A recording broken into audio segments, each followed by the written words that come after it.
Hi, and welcome to my video on the very basics of walls. This is just an intro video to get you started. If you want to go into more depth and detail on the settings of walls, I will do a later video which will go over the nitty-gritty. Before we get started, if you're new, my name is Melissa. I am the real BIM lady. I have spent most of my career working with residential architects, training, managing, and developing content and processes for architects to improve their workflow and efficiency. I will be posting a new video every week. Subscribe to my channel to get the latest and the greatest. Let's get started with the wall tool.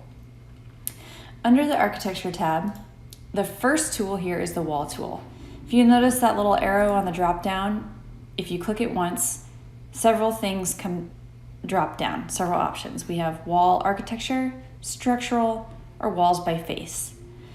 Walls by face has to do with if you bring in a mass, you can turn part of that mass into a wall, kind of like how it's showing here on the clip. Wall structural, this simply has to do with if you want to select the walls as structural to give it a structural analysis. And wall architecture, keyboard shortcut WA, this is what we're going to be going over today. So if I just click the wall tool once without clicking the drop down like that, it activates the wall command. Over in the properties drop down, again, you'll see that little arrow that indicates that you can drop it down. You will have several different options of walls. This is going to be different with everybody depending on if you're using your firm's template or if you're using Revit's template. This will all look different from mine.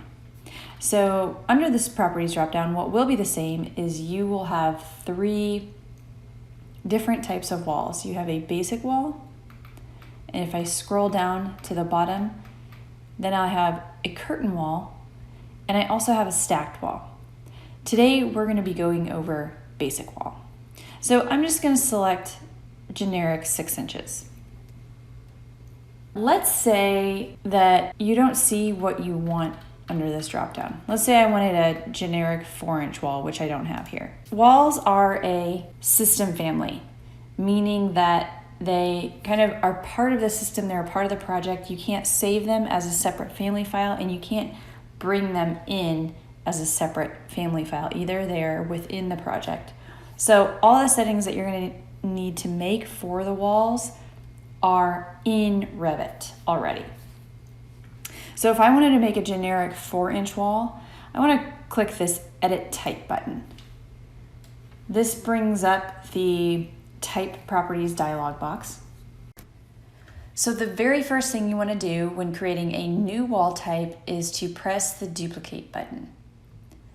If I go ahead and start making changes before doing that, I'm going to change all the settings from generic 6 inches, and I want to keep those. So I don't want to make changes. So I want to press Duplicate, and this is a rename. I'm going to rename this generic 4 inches and press OK. Now that made a copy of the 6-inch wall, and now I can make all the changes I want to without affecting my 6-inch wall. So we're going to go over the settings under this construction part right here of the type parameters. And under structure, I'm going to press Edit. This is my assembly. This is my wall assembly. And in this part, we have 1, 2, 3. These are layers of the wall. Currently, I have one layer. It's a structure layer. It doesn't have a material, and it's 6 inches. We are going to change this to 4 inches. So first thing, we can add a material to it. Framing is fine, and thickness 4 inches. Let's say you wanted to add a wall that had more materials on it or more layers. So for example, if your wall had a stucco assembly on the outside and gypboard on the inside, we can add layers to this assembly. So how you do that is you select the Insert button. I'm going to just press it twice to show you. And then when we're highlighted on a particular layer, you can move it up or you can move it down. So currently I have 4 inches of framing that's in my core boundary. And then outside of that, I have a layer here and a layer here. So at the very top of the list is your exterior side. and the very bottom of the list is the interior side. Changing the settings of the layers, there's a drop down under the function, and it gives you some options with some numbers. We have structure 1, substrate 2, and so on. This is important to pay attention to because it tells Revit what to join to an adjacent wall. If you have two walls that are intersecting or joining to each other that are different, have different wall assemblies, the structure 1 is going to join to the structure 1. Finish number 4 is going to join to finish number 4 of the adjacent wall, no matter what the material is. So those numbers and the function just kind of tell Revit how to display things properly. And then you can change your material and add the thickness. If you wanted to get rid of layers, you just highlight it and press delete. Highlight and press delete. Okay, so this is what I want. I just want a generic 4-inch walls, what I have. I'm gonna press OK. So the other parameters that we're gonna go over is wrapping it inserts and wrapping it ends. So wrapping it inserts, right now I have it set to do not wrap. We can wrap it on the exterior, the interior, or both.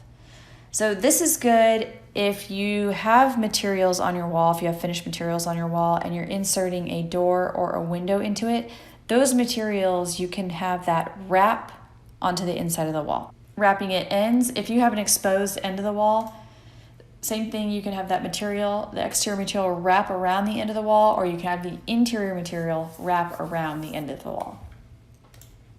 And then function, we have some options here. This is important to pay attention to for a couple reasons. One, if you're exporting your drawings into AutoCAD for another consultant or the homeowner or the interior designer, this function will tell AutoCAD what layer the wall needs to be on. And two, if you pay attention to this early on when you're developing your model, it will make construction documents a lot easier. For example, if you wanted to make the line weights of your exterior walls thicker than your interior walls, it will make it a lot easier to do that if you set the function of the walls properly. So I'm going to leave it exterior and I'm going to press OK. The next thing I want to go over is just the property settings. We have an options bar across the top here, this green one, and then we have the properties palette. Just depends on your workflow and what works easier for you, which one you want to use. I prefer to use the properties palette. The options bar has a couple of different options that doesn't show up in the properties palette that we'll go over. So first one is location line. Currently it's set to wall center line. If you click on this, there's a drop down and we have some options. This has to do with the wall assembly. And right now I'm going to leave it as wall center line. And it also is telling Revit what to draw the wall from. Right now when I draw the wall, it'll be drawing from the wall center line. Base constraint of the wall, that is what your wall is starting from.